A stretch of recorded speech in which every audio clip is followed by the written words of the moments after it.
Ooh, almost made a mistake right there. You see how shaky I am? Yeah, I wish I didn't get so scared about all of this.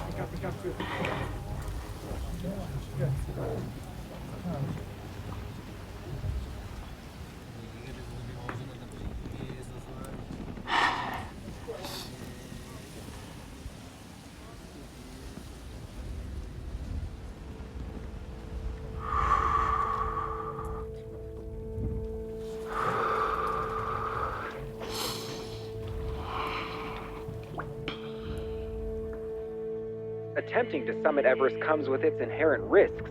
Every year, around 10 people die on the mountain. Colorado native Chris Bombardier is amongst the hopefuls who will attempt the 29,029-foot climb.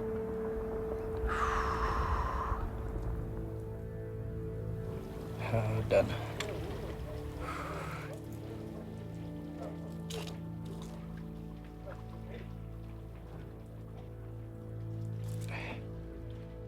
God.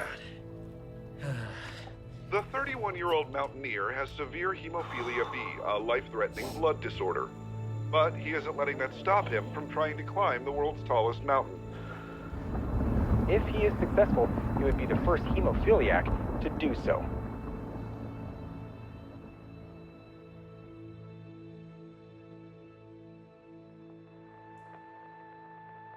You're looking at something that will let a hemophiliac live and bleed like a normal person. The substance in blood that makes it clot. 20 years of research, and we finally got it. But getting it to the thousands of people who need it is another story. It's still so expensive, we can only get it to a few people. Every other hemophiliac is just waiting. And bleeding. Waiting. And bleeding.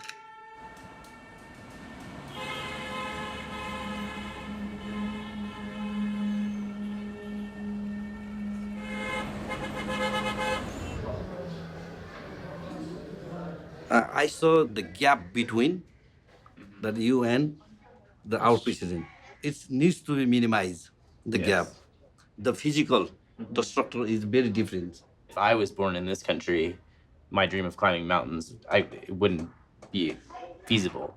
All the young men in developed countries who are like Chris, they couldn't even climb Mount Everest. So I think what you're doing is it's more than that. It's showing what's possible.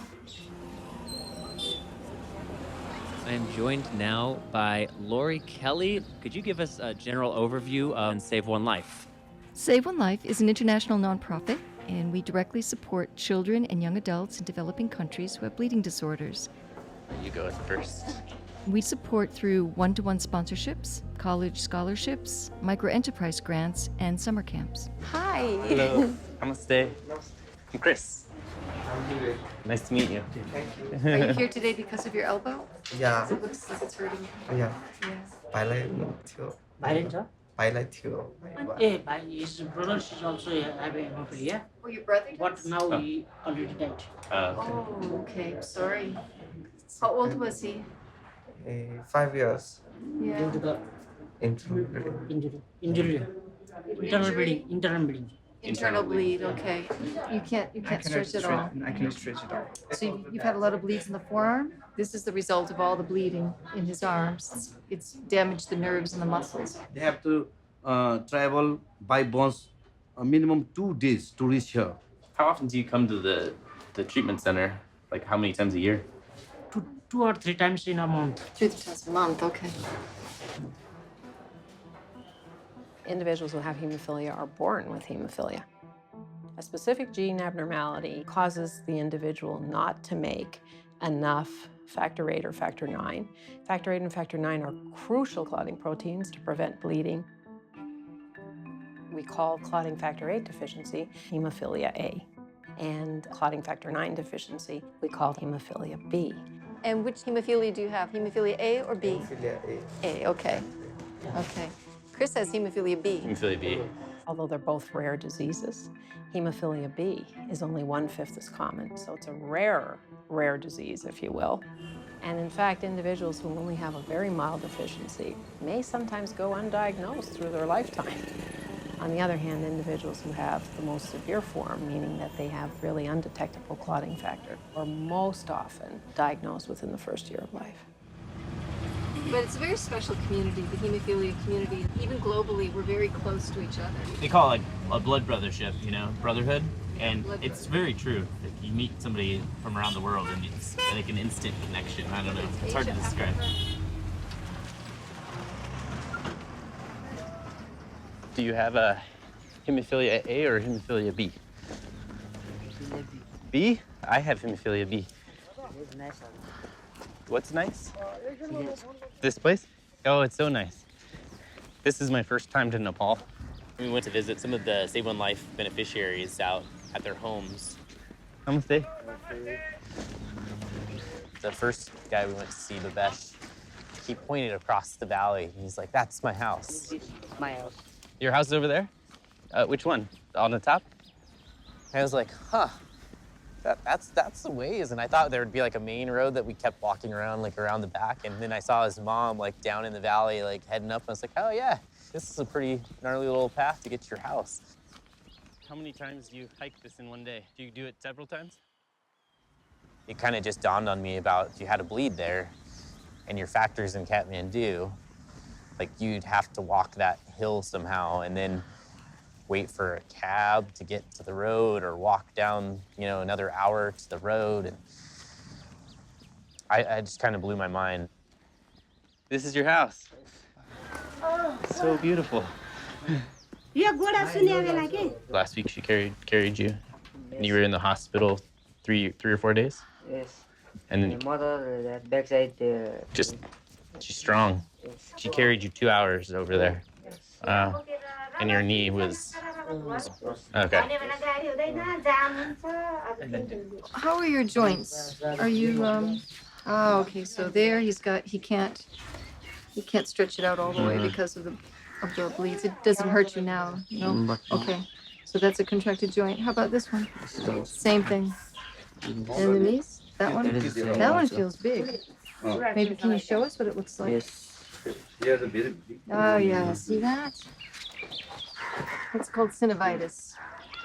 So repeated bleeding in the knee joint, right? You don't really see this in the United States anymore.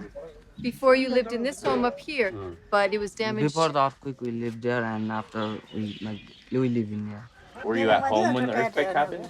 In this room also, I put a TV in that corner, so I am sleeping from there is also bed. I don't know that the earthquake is coming, so I felt what is happening. I have also pain also in my leg, but in that time, I run very fastly at the first time of my life. Okay, so it's very small inside.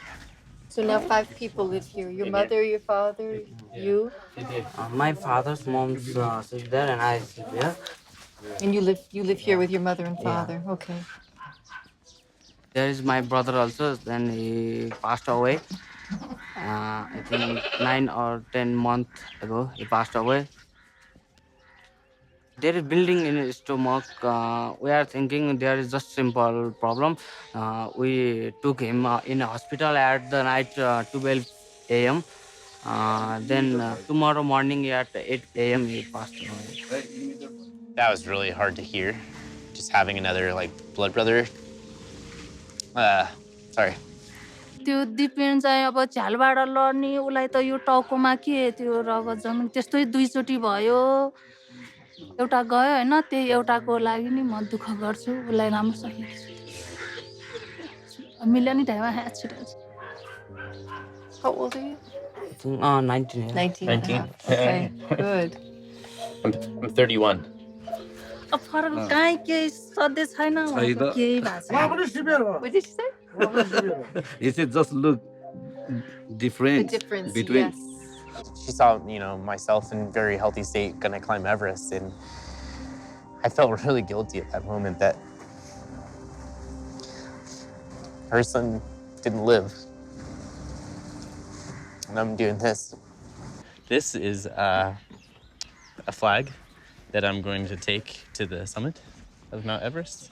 And it says it's a Save One Life flag, but I'm having all the guys with hemophilia that I meet here in Nepal sign it so that you guys will be coming with me to the summit and we'll share it together. I had him sign my flag if you want to sign it. I don't know, I hope that made him feel like, I don't know what it helped him feel. I don't know. Maybe it was, I don't know. And I'm taking this with me to the top. And I want you to sign it. Sign. Sure. Yeah. Sure. I would happy, yeah. There you go.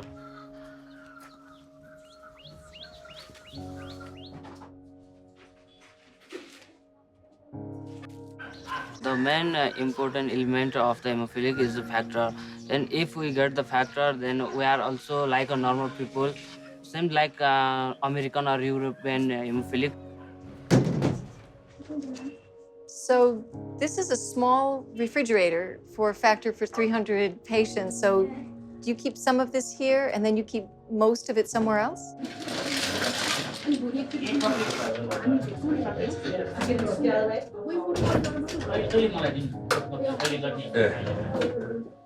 We have a lot of space here.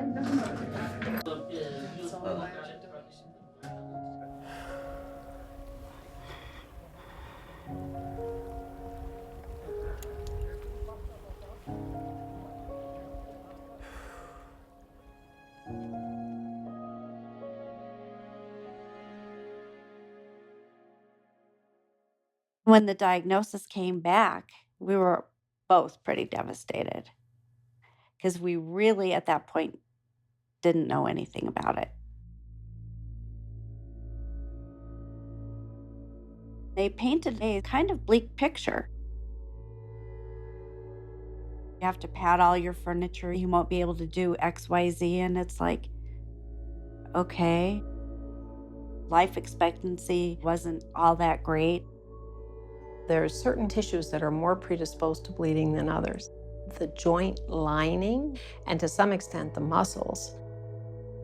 Once you get bleeding or hemorrhage, and that blood escapes into the other tissues, there are substances within the red cells that get released that can actually damage the tissues, and that's what we worry about long term.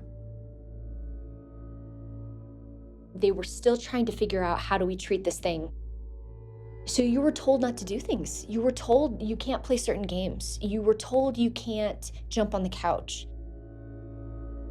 If you accidentally trip and hit your head on the edge of a coffee table, I could imagine parents overreacting. And what does that project onto a child? We had a 2.5-year-old at home.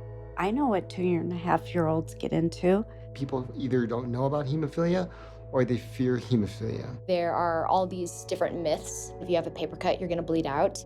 His first bleed was from an MMR. It took us 10 days to figure out that he actually had a bleed. Something as simple as a vaccination to cause this first bleed. Oh, great. What are we in for? That's when we went to the clinic and started talking to them about what we needed to do. And we've been connected with them pretty intensely ever since. Chris was a quiet little boy, but you could tell that he wanted to get into everything. He could run before he could walk. Yay! Look at Chris fly. He could jump before he could stand still. He was never going to accept a label of hemophilia as giving a limitation on his life. The older Chris got and the more competitive the baseball got, it was a little unnerving at times. So discussion was about having him wear a helmet all the time when he was pitching or running the bases. He didn't enjoy wearing that at all. You know, he kind of felt different. You know, all the other kids were always telling him, hey, you left your batting helmet on. You know, if we'd get hit by a pitch or something, then we'd start, you know, say, hey, Chris, you know, how you feeling? You know, to see if he thought he had a bleed or not. He would never tell us. We usually had to spot something out of the norm. Him limping, something like that. It was very frustrating. Chris is not fond of needles. I don't know anybody that's really fond of needles, but Chris in particular hated it. 10% of the population truly has needle phobia. One of the most promising developments in hemophilia treatment has been self-infusion. Beginning in the 70s, instead of having to go to the hospital for treatment, hemophiliacs could finally treat themselves at home. It really is a first step in total independence and taking charge of your own hemophilia. High school was really the breaking point. He needed to be able to manage this himself. His mom and dad weren't going to go on all the travel trips. His nursing team was not going to go on all the travel trips. It's up to Chris. If he wants to play baseball, he needs to learn to self-infuse. A huge part of hemophilia is like sticking yourself with a needle. I didn't realize that caused me so much anxiety and really made me hate hemophilia. You don't have to play. That's your choice. Quit baseball. We sat in that exam room for a long time while Chris held that needle right above his skin, trying to get up the courage to poke himself. And he eventually did. He wasn't anywhere near us. He was a 8-10 hour drive away. And suddenly, there's nobody there watching out for him but himself. He still didn't want to infuse. We were encouraging it for games. He was slowly accepting it for games, but not always. We got a call from the trainer saying that he had caught a fly ball or something and landed hard on his hip. The trainer said, "Wow, I've never seen a gluteal muscle get this large." He'd have a bleed in his arm and a bleed in his leg, and he'd still go to his coach, "But coach, I can still play." And it's like, no, I think we're done. It was really tough knowing you invested that much time into something and knowing like that dream wasn't as attainable as I thought. Instantaneously, I felt lost. What do I do now? On average, for a young adult with severe hemophilia, it's about $35,000 a month for their clotting factor. Not in school anymore. You're off your parents' insurance. And I was like, oh man, I got to figure this out. I had to apply for jobs that would provide insurance. And I mean, it had to be like a big company that provided insurance to all employees, And that was the first time I was really stressed about how I was going to get my medicine. I got a call from the treatment center and asking if I wanted to work there full time, and I kind of just took it. I had just started in a brand new immunology lab and needed to learn a technique to remove the central nervous system from a mouse. Chris, who worked right across from me, was actually performing the procedure that I needed to learn.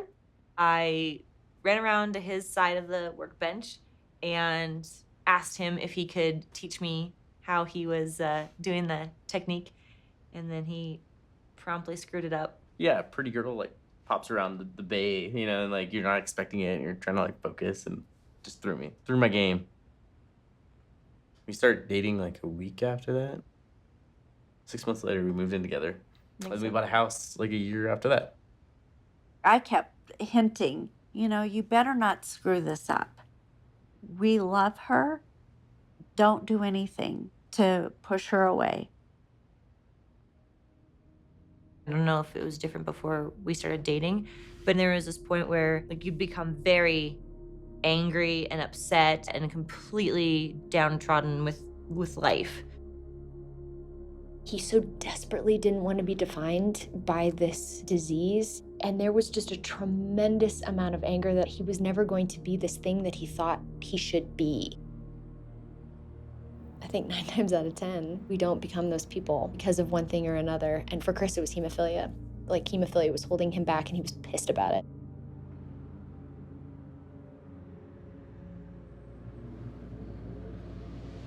I've been pretty open with my struggles with mental health. When baseball stopped, I didn't see the point in infusing anymore. It's well, I'm not gonna miss baseball games, so why do I need to stick myself with this needle? I had so many bleeds when I wasn't infusing from doing little things, so I'd have to infuse all the time anyway because I'd have all these bleeds. To be completely honest, I was having some struggles with alcohol because I was having a lot of bleeds and just hurt all the time and not wanting to deal with the hemophilia. And you took antidepressants for a little while? Jess finally told me that I had to go talk to somebody or else like we probably wouldn't be staying together. You needed a moment to confront it and admit that your struggle was with hemophilia. I went and talked to the social worker at the treatment center. That kind of was a huge turning point. I was working in the lab and Amy Borg got me going to camp, and it was just the first time I actually felt like somebody understood where I was coming from. I was the one that got Chris involved with camp. That's like my claim to fame, is that I got Chris involved in camp. I told him he had to go and help me out. When I started finding the community and being more involved, things got a little bit better. I met my friend Sean at hemophilia camp, and he was like the first person close to my age that I actually became friends with that had hemophilia. We were partnering up with kids to do infusions, and I saw Sean, how good he was with the kids, like making them feel more comfortable with their infusions and letting them infuse him, which I let a kid do and infuse me, which was terrifying, having like a 7-year-old stick you with a needle. But I could kind of see this connection that the kids had with each other and with the older counselor guys. I just saw how special that was, and I kind of wish that I had that when I was a kid. Chris wasn't alone anymore. Somebody understood.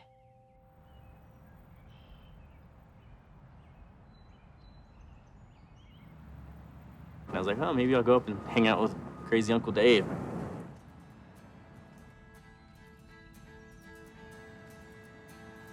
He has an uncle who is an outdoorsman, who even as a child was his role model.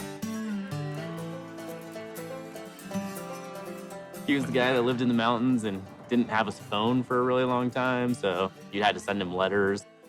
I just remember my grandpa made a comment about him one time, just that he was super proud of Dave because he did exactly what he wanted to do with his life. My dad was a national ski patrolman, and he'd take us skiing every weekend. When I was growing up, I was always like, Dad, are we gonna go up to the mountains this weekend? You know, and everybody else was doing other things. And I'm like, we're going to the mountains? We going to the mountains? There was a group of us, all the ski patrollers kids. We all skied together and just enjoyed it so much. I think I was like 15 and I did a front flip. That was pretty scary, but I pulled it off. He did what he loved, so he didn't necessarily make a lot of money, but he was happy. I always kind of thought that was an interesting statement.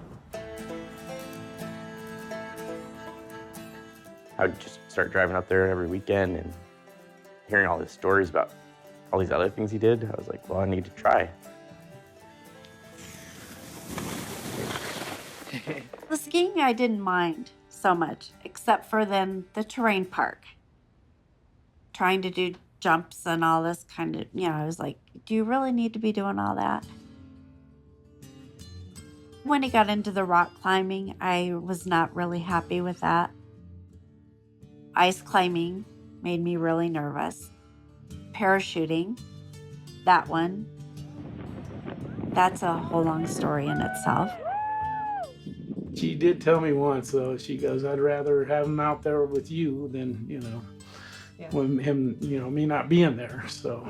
Yeah. So that was nice to hear, because I was scared of her.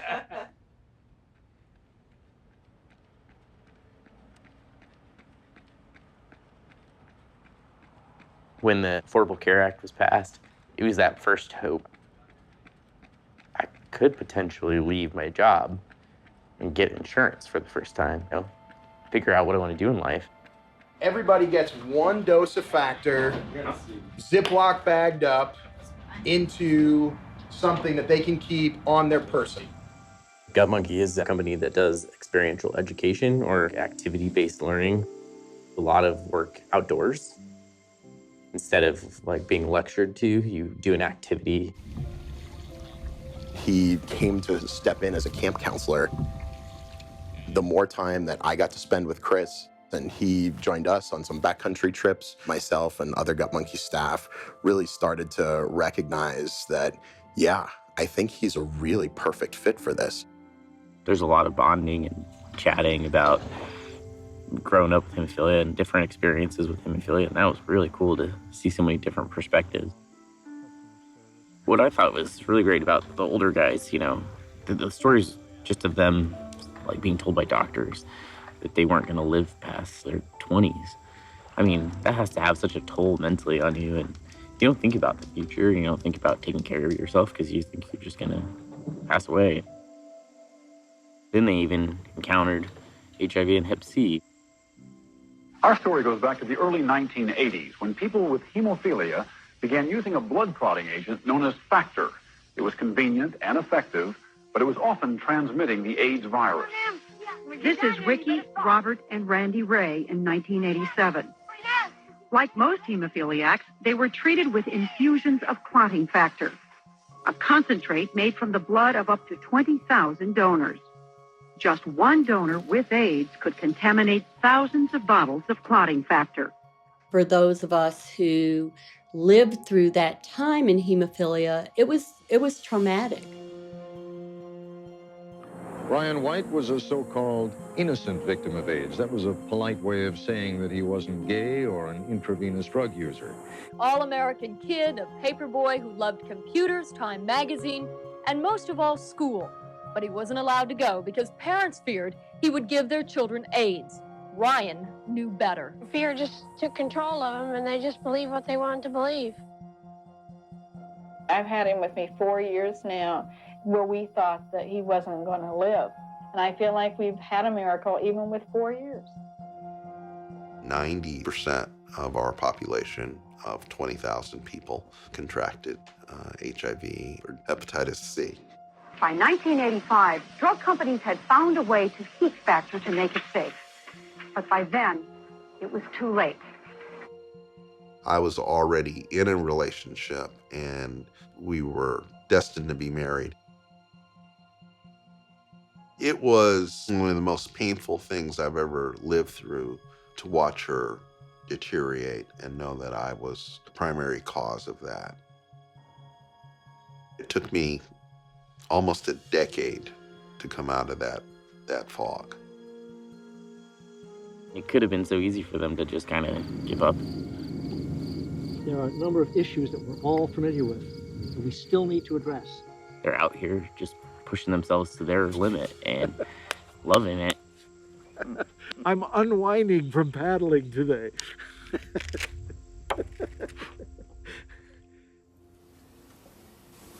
This is about his trip with Save One Life. Ish. And I'm going to awkwardly move all my stuff. So, thank you. Thanks.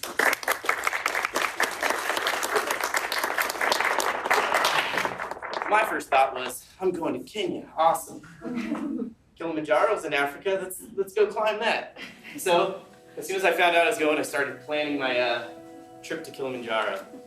I wasn't too nervous until I actually saw it out of the plane, and it is gigantic. Every bad thought was going through my mind, like, what am I getting myself into? Oh, now.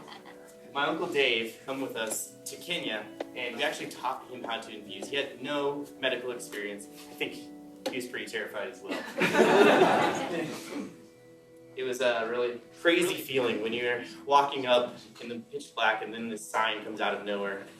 And all I kept thinking was, how lucky am I that I can hike to the top of this peak when just a few miles away from here, there are people with hemophilia that can barely walk, that are just trying to live. We found this poor boy in the pediatric ward. He's 12 years old. You can definitely tell he has hemophilia. His joints are terrible, but he didn't even know he had hemophilia. And 2 weeks before we got there, he came to the hospital with abdominal pain. And none of the doctors knew that he had hemophilia. It never crossed their mind. So they just removed his appendix, and he laid there bleeding for 2 weeks before we got there. So as soon as we found him in the hospital, they began treating him with factor VIII. And after 2 weeks of the proper care, he was actually finally able to leave the hospital.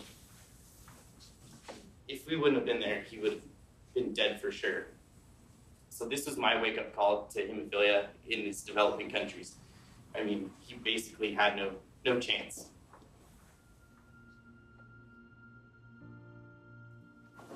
So after that experience, I thought, what else can I do? And the plan I came up with Lori Kelly as well is to try and do the 7 summits and be the first person with hemophilia to climb the 7 summits, which are the highest mountain on each continent. I know my mom's not too excited about it, but that's the plan. So, and then Chris thought he could use these climbs to help raise awareness for Save One Life's mission and to help them find sponsors for more kids. I kind of wanted to see if that was my boundary for my body and mind and my hemophilia, and see if I could kind of overcome that stuff to do it. And so far, I've gotten a lot farther than I thought I was going to get. February 9th, 2013, summit of Aconcagua. This Colorado native is on a mission to conquer all 7 summits, the highest peaks on each continent. I'm glued to my phone because I never know when he's going to call on the satellite phone. Know that he's on a mountain and not know exactly if anything's happened, what his health status is. It's hard. It's really difficult. Traveling out into a space where you have to carry everything that you need with you and be able to truly take care of yourself in an independent way makes for a serious metaphor for how you can really take care of yourself anywhere else in the world. Summit of Denali. Woo. Yeah. July 6th. Yeah. Woo. It's cold. For those folks that really have never treated outside of like this 2-foot by 2-foot square section of their own table, the paradigm shift that happens to, well, if I can treat here, I can treat anywhere is pretty substantial. I always wanted, I don't know, do something a little bit different with my life and just follow some sort of dream. When I was younger, I thought it would be like winning the World Series or something, but that didn't happen. I don't know, when I found this one, something definitely popped. It was like that same dream as baseball, that same obsession, that same passion. It's just something that I think about constantly. My anxiety was so bad, I couldn't hardly concentrate on anything else. And I actually talked to a therapist, and I don't think Chris knew that. But I knew he was in good hands. I knew he wasn't stupid. Hey, Chris. Hi. We had talks. He knows that the summit wasn't the goal. The goal was to always come home.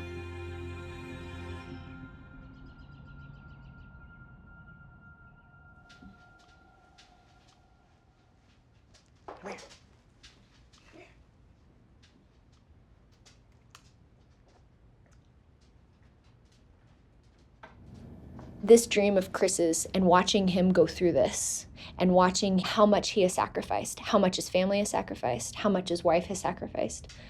It's insane. It's an insane amount of money. It's an insane amount of time. One of the biggest challenges for the whole 7 Summits thing was trying to find funding, figure out where that's coming from or how we're going to pay for a lot of the things. And people weren't really excited about it.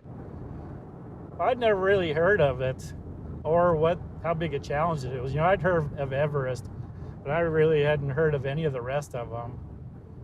Jess knew my passion about it, and she was really awesome at just saying go for it and we'll figure out the money aspect later and helping me not feel guilty about spending money that we didn't really have. She's the perfect partner for Chris, and she's just the best support for him. When your kids are little, you hope for nothing but for them to have a partner in life, whether they have hemophilia or don't. And I just can't imagine his life without Jess. She's the most patient woman I have ever met in my entire life. She has encouraged and championed the soul of that man more than anyone. And sometimes I get mad at Chris for just not stopping all of this and just doing what she wants for once. And I think he would if she asked. She doesn't ask.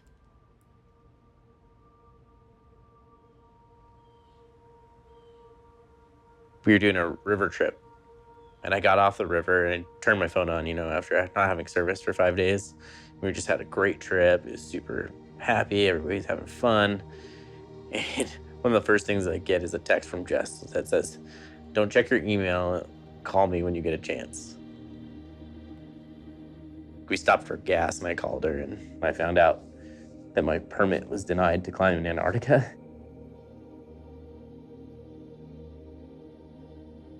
At first I was really mad. I couldn't understand why they would deny it. And it was like a month before my trip. Already paid your deposit. I paid my deposit already. I was ready to go. When patients with hemophilia become adults, they still have the sense that they're not good enough, that they can't reach the goals that they want to reach because something is going to happen. They're very locked into that. My doctors are willing to talk to them and kind of ease their fears about it, but they won't even talk to me about it. They don't even care. They're like, "No, you're not coming." I was pretty distraught for several months probably after that. We're joined with Wolfgang Marger, and he's the owner and the chairman of Octapharma. Octapharma basically makes plasma products. Yes. How did you get interested in this? It doesn't seem like the kind of thing that would just sort of happen. When the HIV crisis struck the world, you certainly heard of those blood scandals and things like that. It changed my life, as it changed my view on what I had to do and my way of thinking. I invested the little money I had into research, to developing something that would make these products really safe. And this method is the start of my company. Hemophilia is near and dear to his heart, and he wants to support people that do something extraordinary. Laurie Kelly reached out, and he understood immediately that Chris, by accomplishing the 7 summits, will help patients all over the world for many, many years. Hemophilia is not just something that happens to kids in America, it's a global disease. There are many countries who simply cannot afford to provide this kind of level of treatment to their population, yet at least. And Wolfgang Marger provided the funding for the final climbs, Mount Vincent and Mount Everest. When I started this whole thing, my mom would just say, "Well, you're not doing Everest." The summit is at 29,029 feet, quite a climb. Attempting to summit Everest comes with its inherent risks, like the mountain's death zone, the highest portion of the climb. It's 26,000 feet high. It's the cruising altitude of a 747 jet. Because of the lack of oxygen, the body starts to literally consume itself. When you're climbing mountains, the mountain always needs to be respected. And Everest certainly more than any other one. You can't predict the weather. You can't predict the earthquakes. Earthquake hit Nepal, killing more than 8,000 people, triggering an avalanche on the mountain where 18 died. Some of the most extreme conditions that you're going to have to deal with on the planet. Those are all things that concern me. And really, people that are really skilled go up and things happen. You don't have to do this. What he's already done, climbing 5 of the 7, is more than what anybody in the community would have ever said could have been done. You won't disappoint anybody if you don't go and you don't try.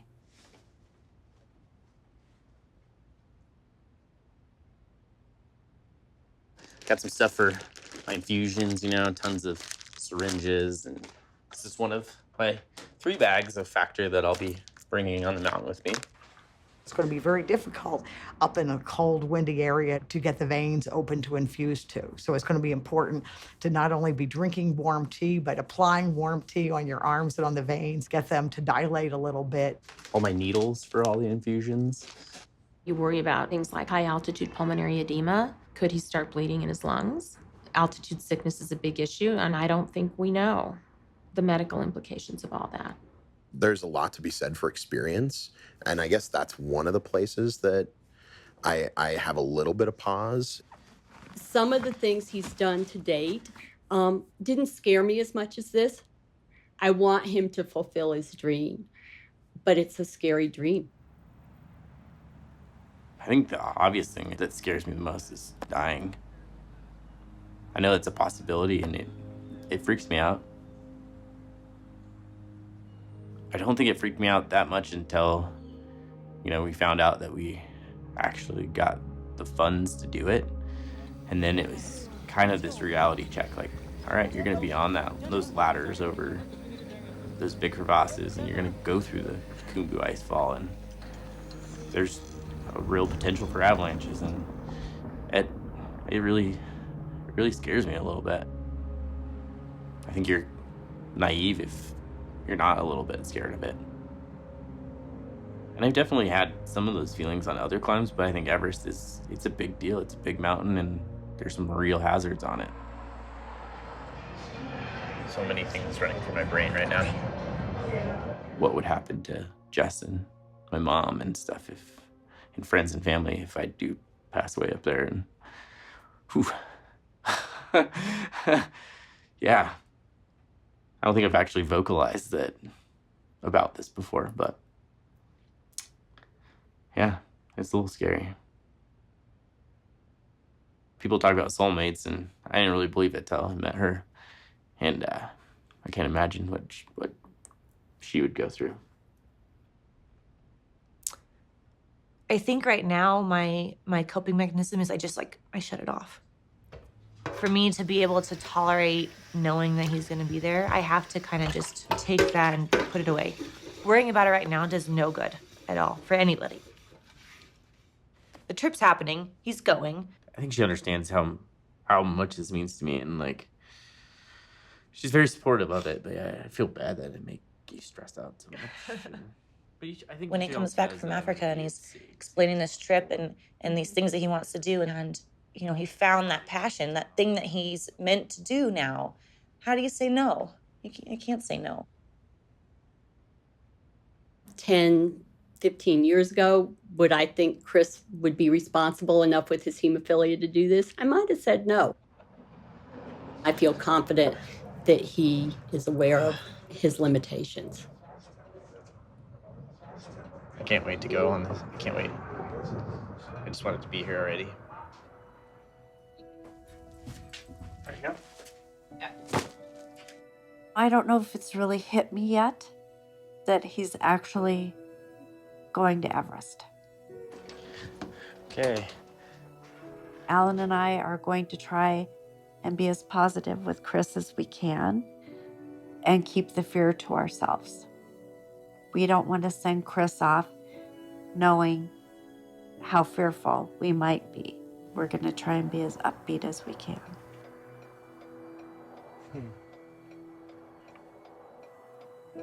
I think if I start down that path of the dark feelings, then it's going to be a very hard place to come back from.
He's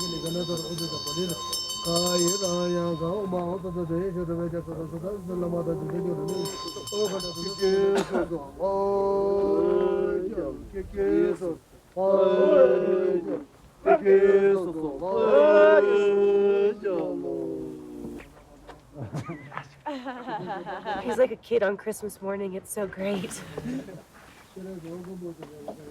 It's been great to actually watch his expressions and start playing with gear today and putting on his harness. And he's ready to start climbing, I can tell. Just so our staff knows, our climbers, very good climbers, very strong. I've been on many mountains with a lot of the people. My buddy who had worked with him said, this guy's a good guy, he's strong. He did Kili and he's interested in maybe going to Aconcagua in Argentina. And so that was kind of the first step in our relationship for climbing. And now we're on Everest, and that obviously presents its own challenges, kind of magnified in bigger terrain, bigger objective hazards and things like that. On every one of his trips, he always has a lot of experienced climbers. We have a girl on the team that has already summited Everest. Ryan summited Everest several times. Everybody else in the team has summited an 8,000-meter peak, which is a big deal. My name is Fredrik Lundström. I'm going to climb Everest. I'm from Sweden. I actually feel like I'm the least experienced out of the whole team, but I feel good knowing that I'm going to learn a lot from them. Everyone, we have to walk as a team, right? So walk as a team, walk as a fist, right? Not like a finger. So, my job here is as a base camp manager and as a sardar who usually lead base camp to the summit and take down safely. That's my job. For the people that haven't been in the icefall, just know that 89% of it is you're not really stressed about dangers, But there are places where we want to move efficiently. And that's either from a serac that's sitting above the ropes or that left-hand serac field that kind of hangs on the side of Everest. Yeah. That's the thing that collapsed or had an avalanche in 14. The biggest thing I think of is just like more of a trauma, like a blunt force trauma. Maybe a piece of ice falling and hitting him in the ice fall, or even on the Lhotse face where there's sometimes some stuff coming down that's either natural, like ice fall coming down the face, or there are, climbers above you and maybe they knock off some stuff or even drop something like a carabiner. Those are the main things that worry me, and just getting that factor on board as soon as possible if you were to get like a big bruise. I know that Ryan and Tashi and all the guys we're with know what they're doing, and I'm really excited about the team. Yeah, me too. Really? You. Okay. Seeing as how I've been pretty sick the last few days, I'm kind of excited to go lay in a hotel bed. Not gonna lie. But it's hard leaving Chris. She's like my rock, She just makes me feel more comfortable and safe and like I can do anything. And her confidence in me helps a lot.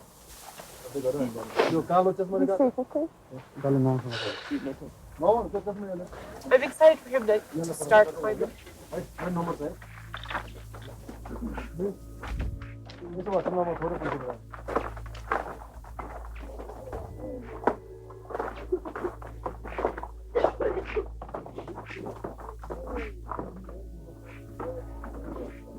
Chris, come on, man. Gotta be strong, man. Yeah. We are here, right? Yeah.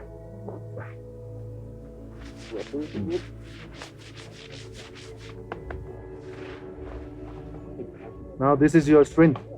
You have to think till the summit and on the way back. Yeah. Yeah. So we are family here. We are not best friends. Okay. To come till here, it was a lot of struggle for me. I have to argue with my family.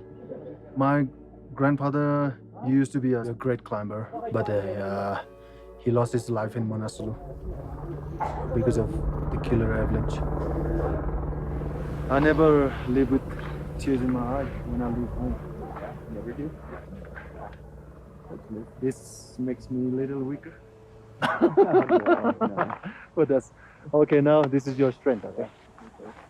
Don't worry about it. Gotta do this first, right? Yes. You have to show to the wall. So we're, looking at our first trip up.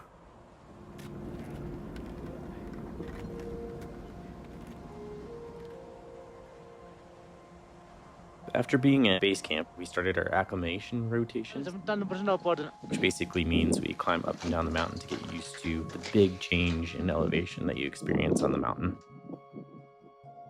Our first rotation, we went through the Khumbu Icefall up to Camp 1 and rested there for a day before we headed all the way back down to base camp. For our second rotation, the plan is to head all the way up to Camp 3, which is on the Lhotse face, and then head back to base camp where we'll be waiting for the right weather window to go for the summit. I guess a little bit of me has always been like a little nervous about what the community thought about my mountain climbing. Why is the leader on the mountain? Like, that's the stupidest thing. Like, that's dumb. Why is he up there? And it's been really cool to see kind of the opposite. I haven't seen any like negativity, and it's just been really, I don't know, it makes me feel really good. Like, I'm not crazy.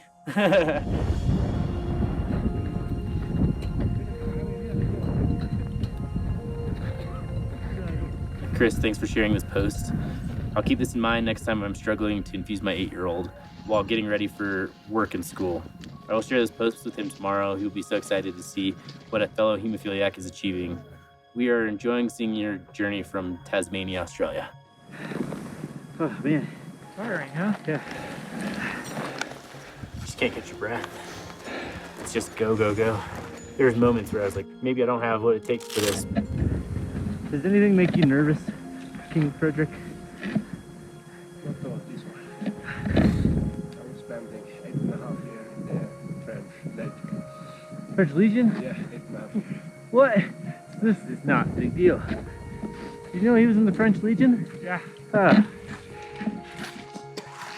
How you feeling, Chris? We picked up the pace a little bit there. Some moments I feel like if I don't make it to the summit, that somehow I'll be like letting people down. But then I think about it, and I know that like just being on this mountain and like getting as far as I can and being able to like draw that line will be just as valuable for our community, I think. Hello, how are you? I'm good, I'm good. Hello. Felt pretty good last night, but now I'm pretty anxious. The thing that a lot of us struggle with hemophilia is to know that line and where to stop. I struggled with that growing up, playing sports, and not being able to say, okay, this is too much for me, I need to stop. And it ended up with like really bad bleeds and worse bleeds. And so if that is what happens on this mountain, I think that's a good message to send, not a failure necessarily, you know? Camp 3 is crazy. That Lhotse face, it just goes forever. It's just like. What about the sponsorship campaign? Oh yeah. So, in like 2 weeks, it's just kind of spiraled, and like all the kids are sponsored before we even go for the summit. So it's pretty spectacular, and hopefully it continues. You know, like even when this mountain's done, and like we're back home, like I hope we keep that motivation to help, so that maybe someday somebody from Nepal with hemophilia can climb Everest. How cool would that be? I don't know how long it'll take, but I think that'd be pretty sweet.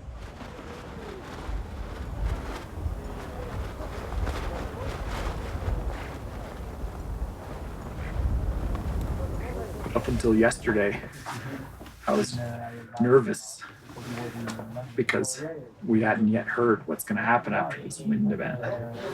But the best news was major window opening after 20th. That's what we've been waiting for. Yeah. It's just As soon as he said it, like, felt real nervous and a little scared. Just because, you know, it's a big mountain and never been over 8,000 meters and never been on oxygen on a mountain before. Like, it's Everest. So, yeah, it's crazy. It's happening though. All right, sir. Good afternoon. Okay, Mr. Frederick, you have a Pasang Timba, llama. He's a llama. Okay, of course you have Pasang Dawa. Yes. And Chris, Yeah. you have me. Yeah. I was excited to get climbing again and give this a shot.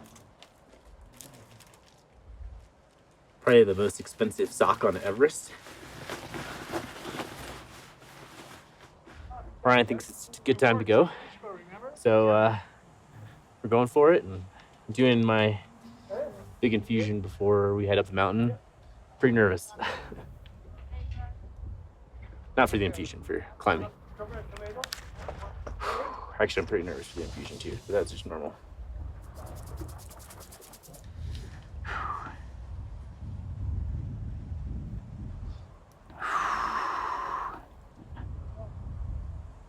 I wish I could say that like climbing has helped with my fear of needles. God damn it.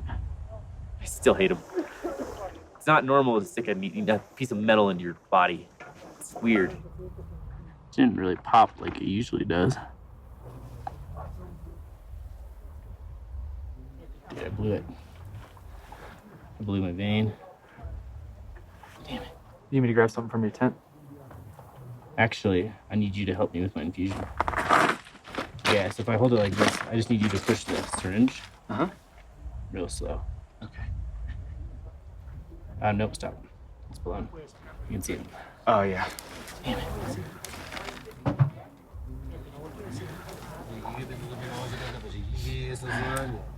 That's not good.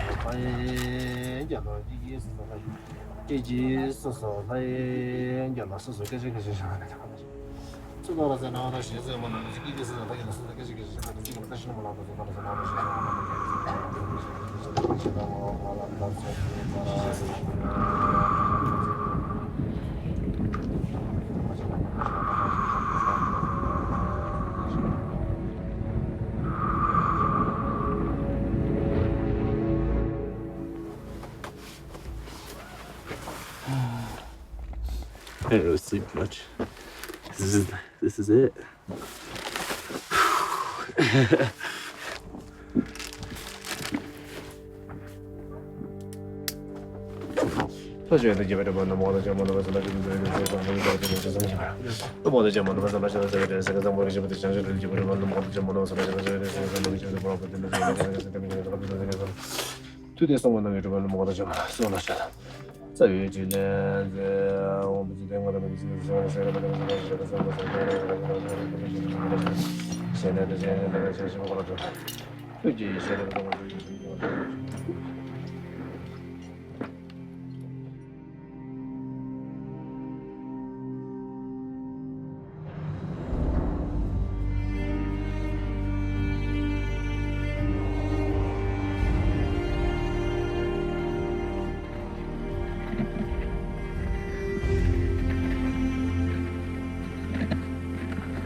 Let's do it.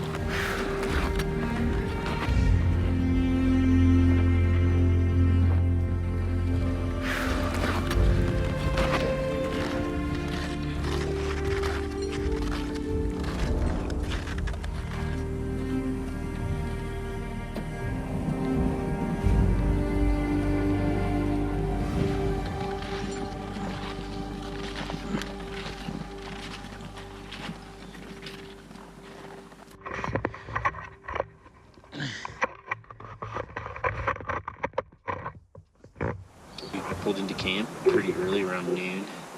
Had the rest of the day to kind of rest, and I tried to lay it down, take a nap, but it just kind of tossed and turned.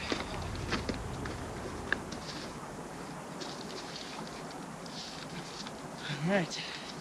Here's the infusion in Camp 2. Been watching people go up to Camp 4 today, and to Camp 3. Looks pretty crazy. A little up there, but excited to go up and try it tomorrow. Really been doing a lot of infusions lately. Struggling with them a little bit more lately, but I'm ready for this one, and because I know it means I'm ready for the summit. You know, it could be worse. Could not have the treatment, and I couldn't maybe not even have the chance. So I feel happy about that. So here we go. Highest infusion.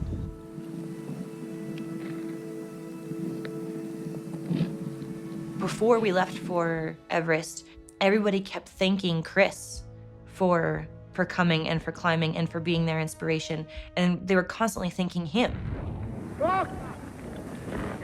Chris said it felt so backwards because they're my inspiration. They're the reasons that I'm climbing, and I want to do this for them. Climbing the Mount Everest is not easy. Everybody knows that. Even a normal person also don't think to climb that. But a hemophilic try to climb that is our proud also. We are also feeling proud about this.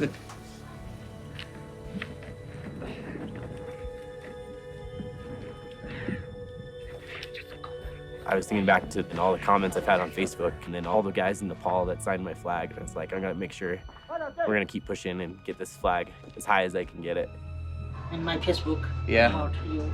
Cool. Oh, how possible? It's possible. Yeah. Yeah. Cambodia.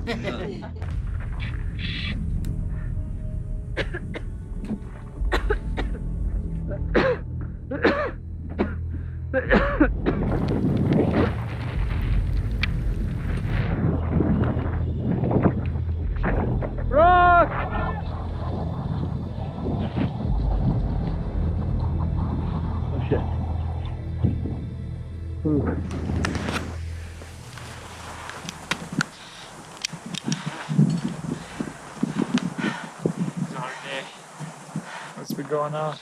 I feel like I'm gonna poop my pants and throw up at the same time. Oh, that's a good combination. Yeah, it's wonderful. Yeah, today was tough. Definitely had moments where I was like, man, maybe I should just go back down. There's old Chris in the orange down there.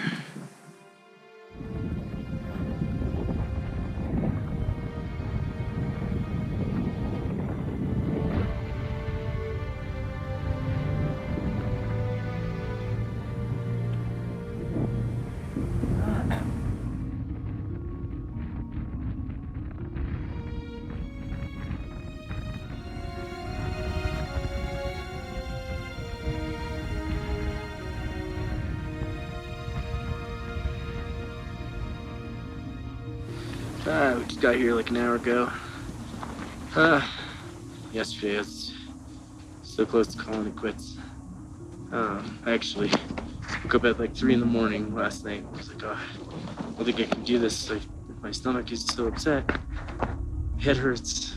I'm gonna lay here about 7 hours and wake up and go for it. Go for the summit, and hopefully get there and represent hemophilia on the summit of Everest. Okay, copy it. Anything new? Yeah, Cat and person they turned back. Oh, they did? Yeah.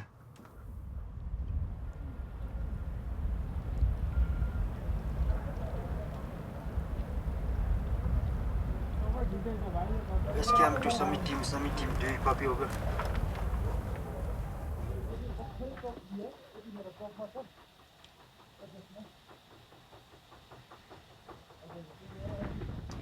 Tashi Mingma, do you copy over?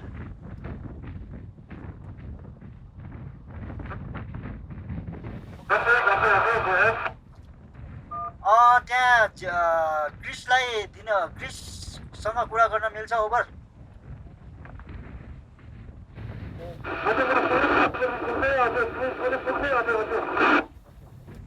ल okay Chris just near the summit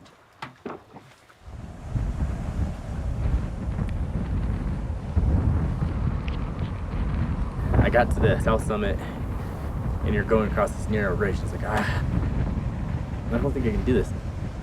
It was so scary. Just this knife-edge ridge of rock and ice. I was so tired. I was just like, I think I'm done. And I kind of started crying a little bit. I was just like, oh, this is it. Like, I'm not ashamed. Like, got really far, and if this is where it ends, that's fine. I turned to Tasha, I said, I'm done. I think I'm done.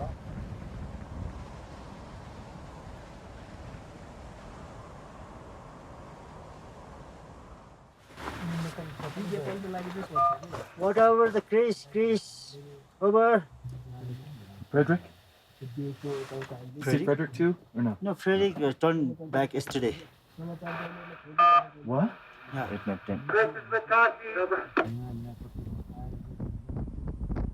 Tashi said something to me. You're here for a reason. You have a mission. You have a purpose. And he took his carabiner and clipped mine and like started walking.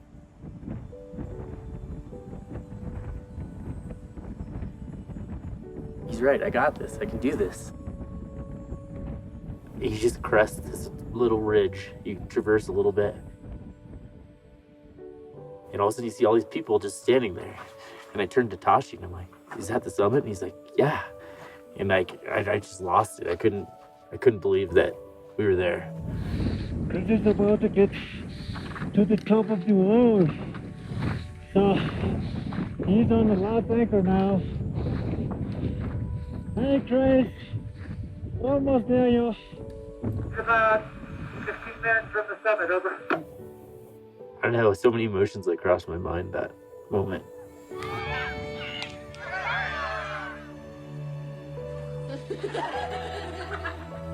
Happy birthday to you.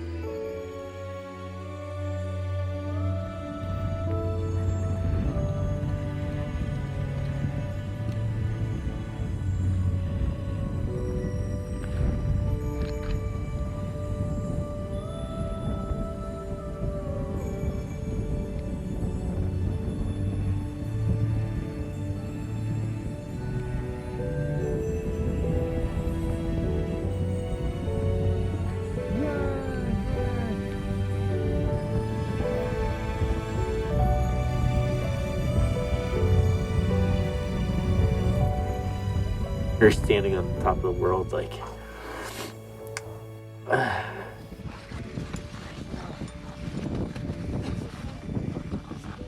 Hey, base camp, this is Chris Bombardier on the summit of Mount Everest. First person in Hemisphere up here. Woo! Congratulations, Chris. So we got the Stephen Knife flag from Northern Nepal. Let me show you guys. We found it. And made it to the top. They were with me the whole way. Thinking of them was super special. But also, like, the whole hemophilia community, like, that flag represented so much more. To have that at the top and take a picture of it, it was the coolest feeling in the world. Really incredible. And then they handed me the radio. Hey, Chris, go for Jess. Go for Jess, Chris. Hey, Jess. Oh! One step after, sir. I love you so much. Oh, he's up there?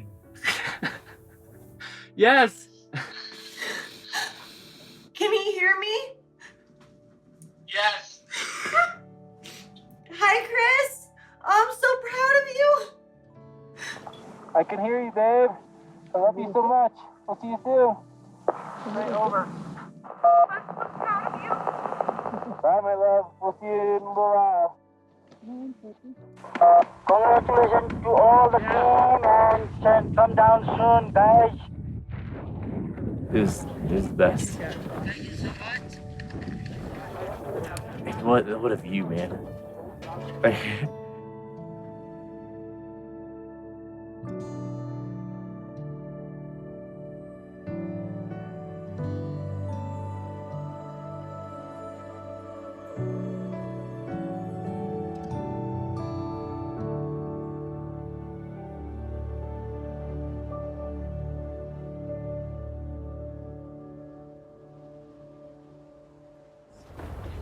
Oh my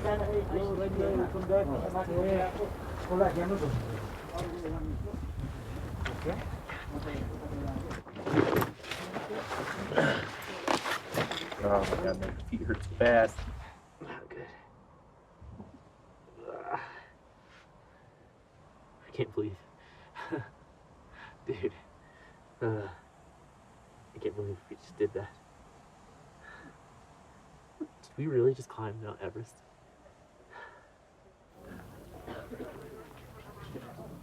Hi. Oh my gosh, it's so good to see your face. You look rough. Oh man. I haven't seen my face actually. Oh god. Is your body okay? My body's good. It's beat up and tired and sore but it's pretty good. No bleeds or anything. Just sore. Just tired. No bleeds, wow.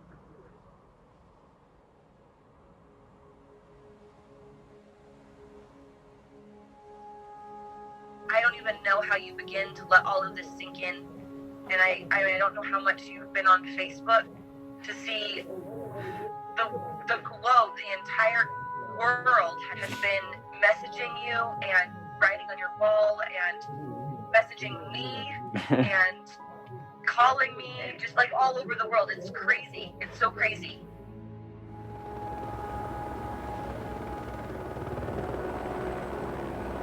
I just want you to rest and like just sleep well and hard and know that you're done because you're on your way home now.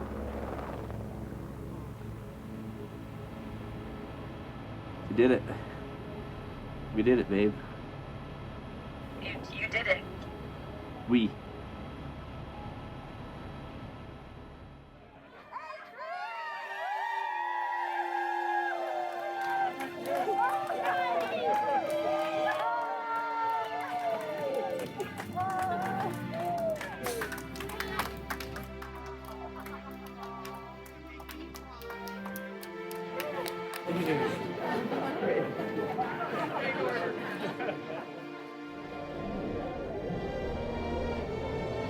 Really cool to see Uncle Dave for the first time. We had talked about this for years and years, and about Everest and just mountaineering and like the mythology around Everest, and then to like see him and be like, yeah, I got there, I did it. Like, it was so spectacular. He's not a very emotional person, but he got a little teary too, and it meant a lot,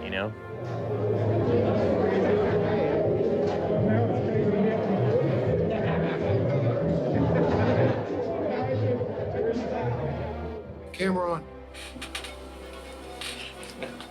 Tonight on Climb Talk Radio Show on Radio 1190, we have Chris and Jess Bombardier. Chris is just back from Everest. He stood on the summit. Chris is also a hemophiliac. Now, a lot of people don't know what hemophilia is. Yeah. Did you catch that by going to some place where you shouldn't have gone? Nope, I didn't catch it. It's a genetic condition, so it's inherited. So I was born with it, so I've had it my whole life. Chris, you topped out on Everest, and you're also trying to do all the 7 summits, and you have one more left. Yep. Let me welcome NHF CEO, and I'm thankful to say good friend, Val Baez, to the stage.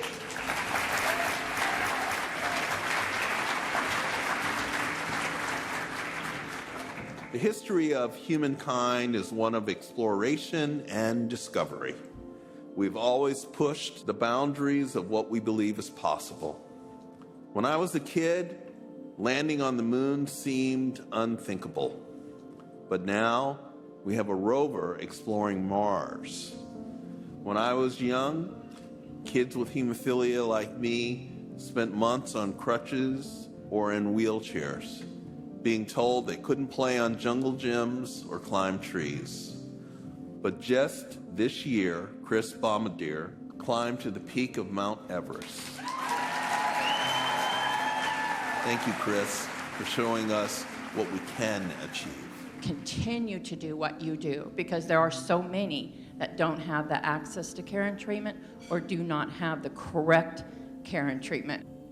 I grew up with so many boys that were told no, and I was told no. So when Chris got to that summit and I saw that on Facebook, I had tears in my eyes because it was for all the boys that I knew that never made it that far.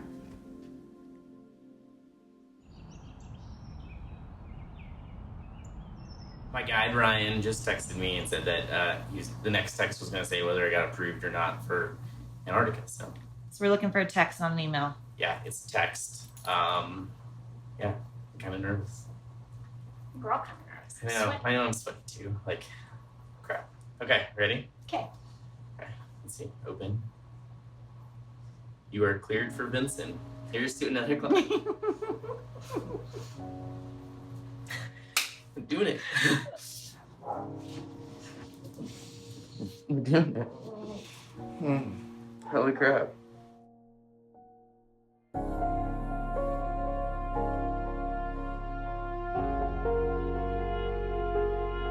Chris Bombardier is pretty close to finishing his quest for the 7 summits. He is at base camp and the weather is good. Chris was always going to do what he was going to do, and nobody could tell him any different. He's just showing people, guess what? There isn't those limitations that people might think. I didn't expect him to take it all this far, but he's a Bombardier, and if you got a Bombardier blood in you, well.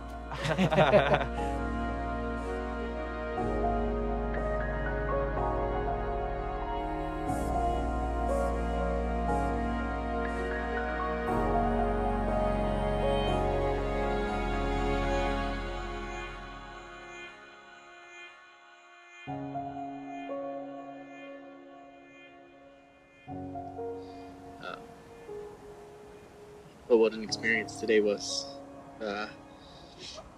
Beautiful climb. Seeing snow as far as the eye can see. Yeah, we did it. Now the 7 summits are done. Pretty happy, proud. I just don't know how to feel about it being done. We'll see what's next.